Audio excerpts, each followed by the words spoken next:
గెలిచినాకనే కలిసేది. మీరు కింద గ్రౌండ్ లెవెల్లో పనిచేయాలి.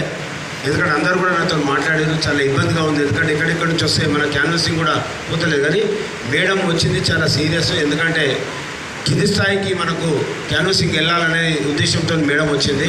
మేడం చాలా రాహుల్ గాంధీ గారికి చాలా సన్నిహితమైనటువంటి వ్యక్తి. మన రేవంత్ అన్నకు మంచి స్నేహితురాలు కూడా ఇందులో పార్లమెంట్లో. మీకు ఒకటే నేను చెప్పేది, 2 నిమిషాలు మాట్లాడితే ఎక్కువ మాట్లాడకుండా. ఇవాళ మన ప్రభుత్వం వచ్చింది. ప్రభుత్వం ఉన్నప్పుడు మన బూత్ లెవెల్లో ఉన్నటువంటి డివిజన్లో ఉన్నటువంటి లీడర్లకు ఒక అడ్వాంటేజ్ ఉంటుంది.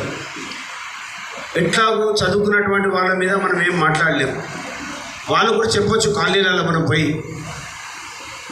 ఏం చెప్పాలంటే మనం బస్తీలకు వెళ్ళినప్పుడు వాళ్లకు ఒక 2 నిమిషాలు టైం ఇచ్చి చెప్పాలి, ప్రభుత్వం మాది ఉంది.